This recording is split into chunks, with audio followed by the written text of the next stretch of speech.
Grimdark and dark fantasy have always been my favorite styles, or genres, I guess.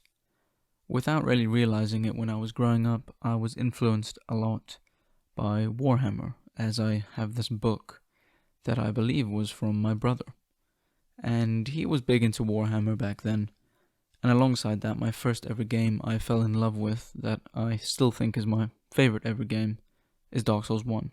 Shards are a thing in Barren that are essentially these zones of chaos, and they are this beautiful mix of dark fantasy mixed with grimdark, seeing the new world in a new light.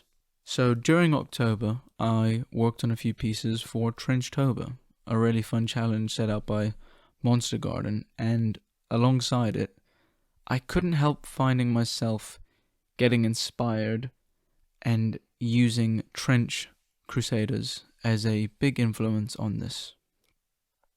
So let's start out with one of the first days where I feel like we kind of nailed the concept, and that day was Rust. I've had this idea written down in one of my books for I think over 2 years now. The idea was that in these shards, or these zones, the soil, and much of the reason why people bother going in there is because old tech and the resources that one can find are hindered by the fact that not many can gather those resources and survive. And in the soil, there is such a buildup of iron and other resources that these weird formations or life forms seem to sprout from the ground. And one of them being splinters of men, named by someone in the chat, and it's a perfect description of them. Many believe these tree-like formations form due to just how many souls have died in these shards. The reality is, millions of people have died in shards across the world. Shards are often land barriers that cross important areas of the world where one needs to cross if they want to reach somewhere. Or, most importantly, they have resources that cannot be found in other areas. These iron trees are meant to look like a horrific, sort of invasive tree. I've always thought more games that are set in post-apocalyptic settings should have more weird nature. I think it's strange and kind of odd that we're all so used to seeing monsters and cool weapons, but we never see an interesting tree or a strange plant. Maybe there are some examples that I can't think of, but I just always found it odd that there's not an iconic post-apocalyptic tree. And I don't mean the guy from Fallout. I mean an actual weird, strange new creation. Because I think that's kind of something that would happen over time. Trees would have to adapt, and the reality is, for a long time, nature would die due to the harsh winters. And maybe during that, these new sort of strange tree-like structures formed. This was one of my favorite days, as I won't lie, I'm not the best at environments, even though I do book covers. I'm not great at them. They're a skill that I struggle with, and hopefully I will improve with in time. But I was really proud of this day, and I think Rust was a good success. But before we get into that next concept, I actually have the ability to give you guys something cool and free. From the world of Soulcache, Terry is probably is the nicest person I've met in the art community. He is always willing to answer questions, always willing to help when I'm struggling, when I'm confused, and he has his own Kickstarter up right now. Alongside that, I get to give you guys something cool and free, and I got to pick it myself for you guys. So of course, there was no monkeys, so I couldn't pick a monkey. So I picked a frog, and I love frogs, so I get to give you guys this for free. It has 3D files, cool art, and a big shout out to Terry. It'll be the pinned comment. You can go support his Kickstarter over there. let's go boost that if you can. Thank you guys, and back to the video. But now let's go to my favorite concept of the month, and that was for the day respite, which was actually originally set by Monster Garden as an idea of a day where you can chill and draw something a bit more chill. But it ended up becoming this idea that just came out of nowhere. And the idea is essentially a mummy's tomb, or something that Tutankhamun would sit in, mixed with a pod for radiation. These shards are so dangerous that to live in one is utterly insane, and while people do that, they don't live long at all. And the idea was, in these shards, people like the postilions, these draped out soldiers full of armor, expensive wares, ENV scanners, they are prime targets for the insane madmen that are willing to roam shards. They are literally decorated in some of the most expensive equipment in the world, and they are stacked from foot to head in ammo, weapons, anything that you could dream of having. So these postilions would need respite, and alongside that, it's not just postilions, it is simply all versions of old world salvage. These men willing to explore the forgotten past, these dangerous zones. With it was the creation of the NMRSC. The idea behind this machine is essentially a pod of minimal safety.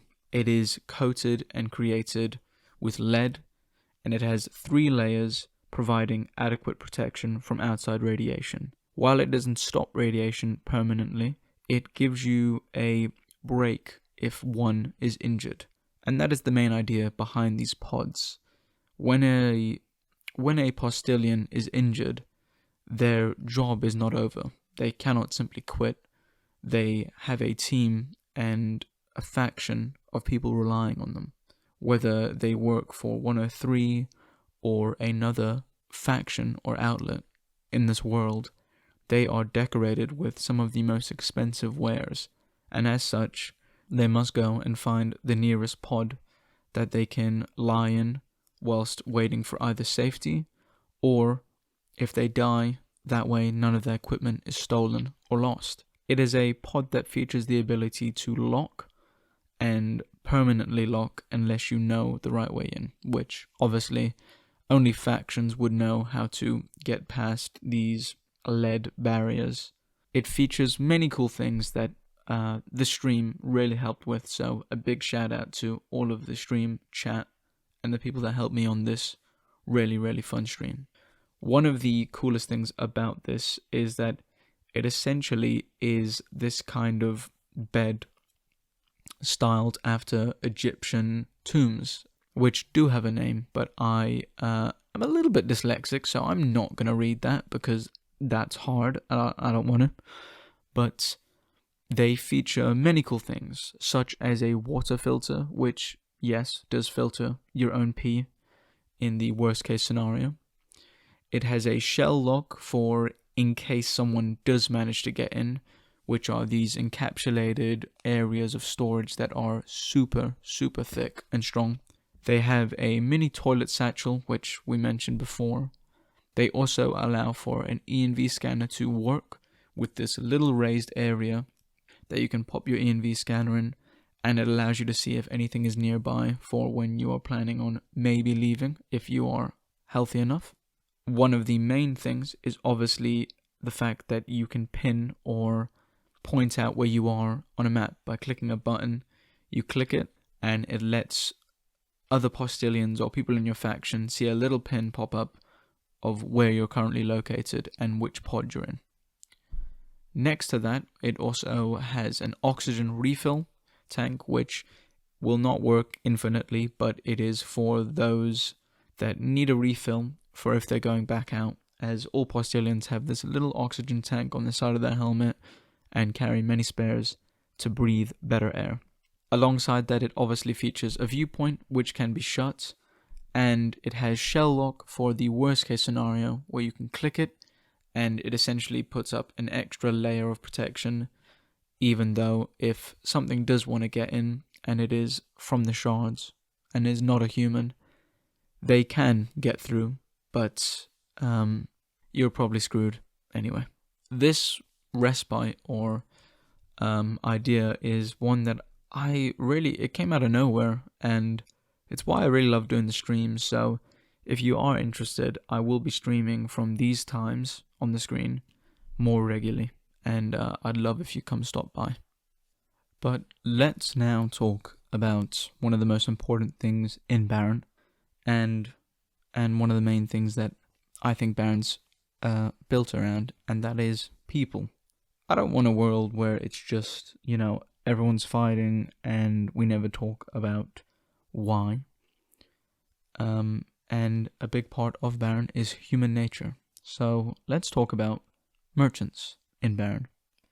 Something that I haven't done yet, surprisingly, is spoken or designed any merchant things yet. So on one of the streams for Tar plus Mundane, I came up with the idea, or we came up with the idea on stream, of designing merchants of the shards. These would be some of your most unhinged souls in the world of Barren.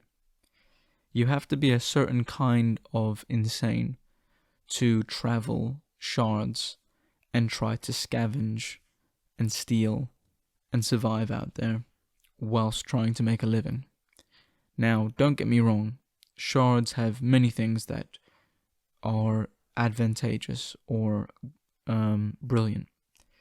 It's almost a gold mine of things that can make you a lot of money.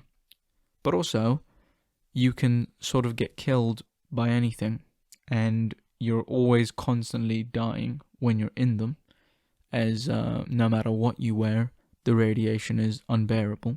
But yet, humans will and will always take those risks if it allows them a chance at making a good living. So let's talk about shard runners or racers. Shard racers are a collection or a name that is sort of a branching term used for merchants that traverse shards and roam around shards. They don't often abide inside shards fully, sticking to outskirts mainly, but they offer your most illegal wares that you can imagine. Obviously, anything that's super illegal, such as something I can't see on YouTube, or weapons that are illegally stolen, or government bits, are sold by shard runners. Shard runners and racers are normally kitted out in a classic English garbage truck, or any truck that is thick enough in steel that they can armor it out while still ripping out some of the insides to make a space to work. They are normally kitted out with extra protection, and depending on what level of shard runner they are, they may have a truck that is immaculate and almost looks professional, or it may be something a bit more rusted and a bit more obvious that hey, we're criminals and we sell things that are bad. But they all feature a similar theme: weaponry fit to defend their shard runner as best possible, normally flame, as most things that are radiation resistant still can get burnt by fire, and normally featuring some form of armor shell that allows them to walk from the driver's seat all the way back, featuring some sort of airlock, so even if that front is breached or the back is breached, you cannot fully take over. These shard runners and racers act as a one-stop shop of trade. You can normally knock on the side of these things and give over some wares for some cash, or in a trade system you can grab yourself some weapons, some tools, or some other bits. And on the backside, at certain times or certain areas, they stop off in areas known to be riddled with criminals, and it opens up at the back, featuring a sort of shop with a nice shutter gate and cover, so that you can't really just jump in and steal any bits. These runners or racers normally feature souls that are quite hard to forget. They are a certain kind of person, and quite often they are deformed in some way. Not always necrosis, but often featuring signs that they are decaying as a human. This idea was definitely one of my favorites, and again, I had such a blast. I love the streams because the reason I hope people stop by to those if they can is there's something so fun about getting people involved and them sharing some of their ideas. That is something I always want in Barren. I love how I wouldn't have thought of the cool storefront idea. I wouldn't have thought about some of the ideas that together on the stream we sort of combined and came up with. And I am really happy with the final design. I didn't actually design this one on stream, sadly. I did this last week when I moved into my new place and I had some spare time because I really wanted to finish this off. Now to talk about one of the things I'm not allowed to say on YouTube, so I'll try censor it, but let's just say that there is a certain thing that these shard runners are known for selling, and that is something that can be found and farmed or gathered from sods. Sods have this interesting head shape that almost looks like a Venus flytrap was mixed with a mushroom. And inside that is a brain, a human brain, or what is left of said human's brain. In that, there is this little sprout and little glow that can be found at the top of them. Woman and female sods are different in different ways.